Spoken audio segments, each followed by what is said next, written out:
जय कुंजल माँ में आपका बहुत ही स्वागत है। आज मैं आपको श्राद्धों में सुनाने जाने वाली कहानी सुना रही हूँ।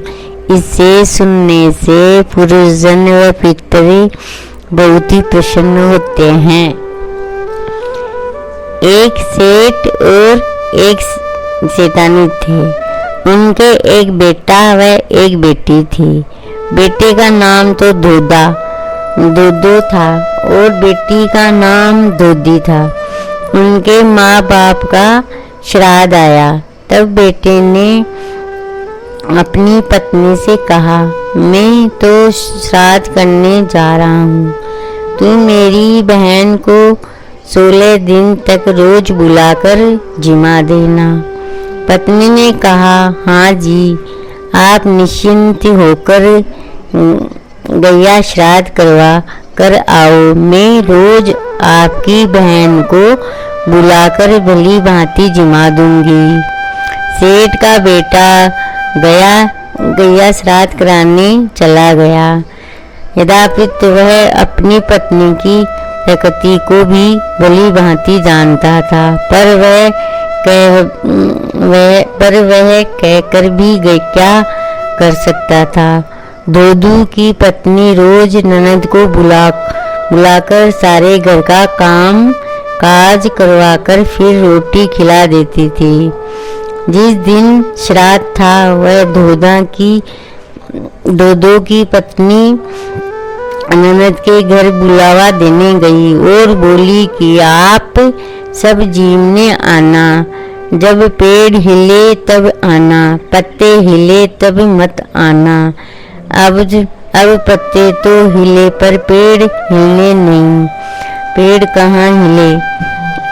और सब जीवने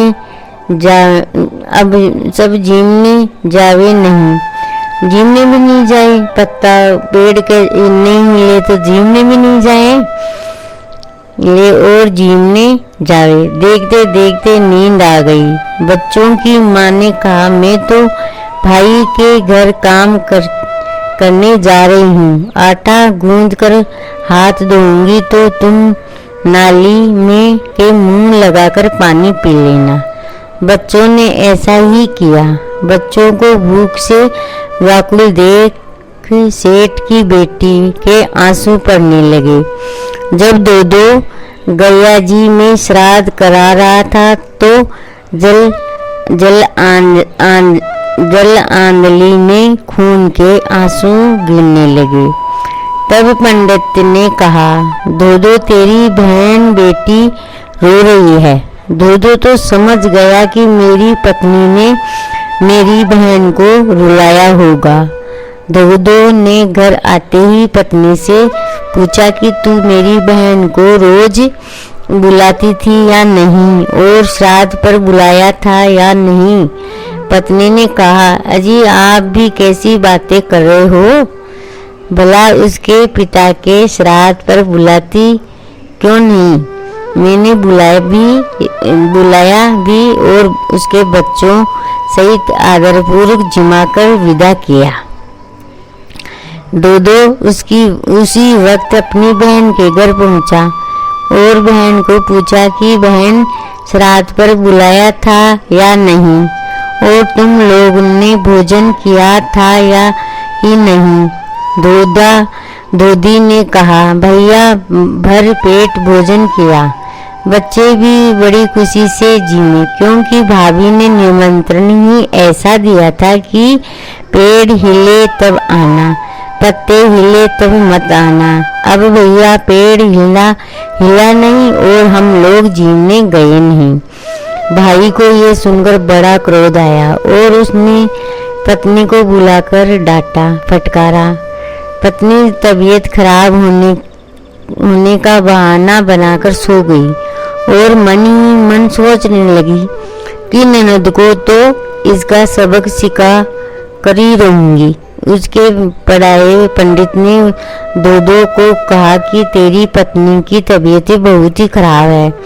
अगर तेरी बहन काला मुंह करके गधे पर बैठकर आए तो ठीक हो सकता है, लेकिन दोदो नाम का ही धोधो था। वह बुद्धिमान था, तो उसने भी एक चाल चली।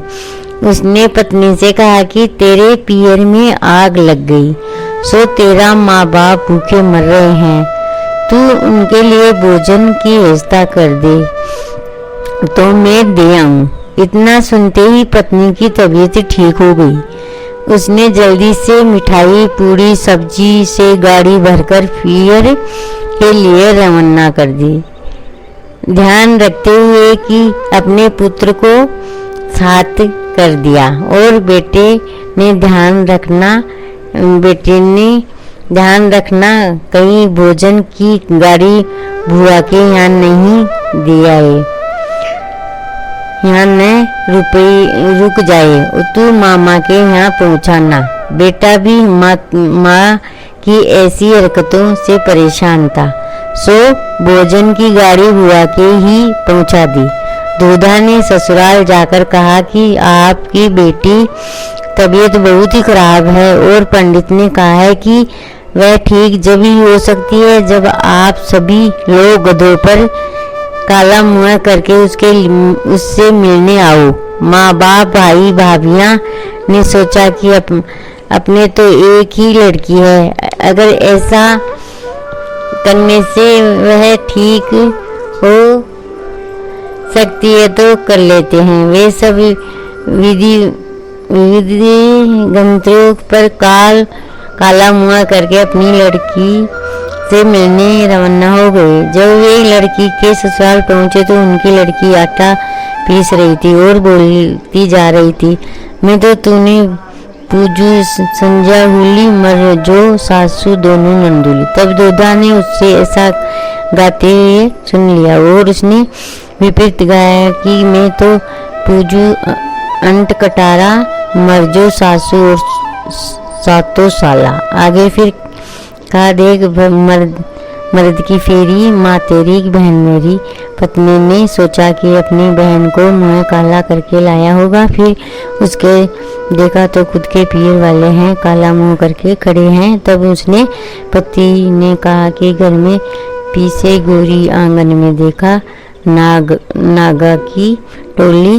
तब दूधों ने नगर ढिंडोरा पिटवाया कि अपने यहाँ कोई बहन बेटी जीव नहीं दुखावे, श्राद्ध में प्राणी की शांति के लिए बहन बेटी को जरूर बुलावे। इस प्रकार श्राद्ध में कहानी जरूर सुननी चाहिए, और जिस दिन अपने घर में श्राद्ध हो उस दिन अपनी बहन बेटियों को जरूर बुलाए।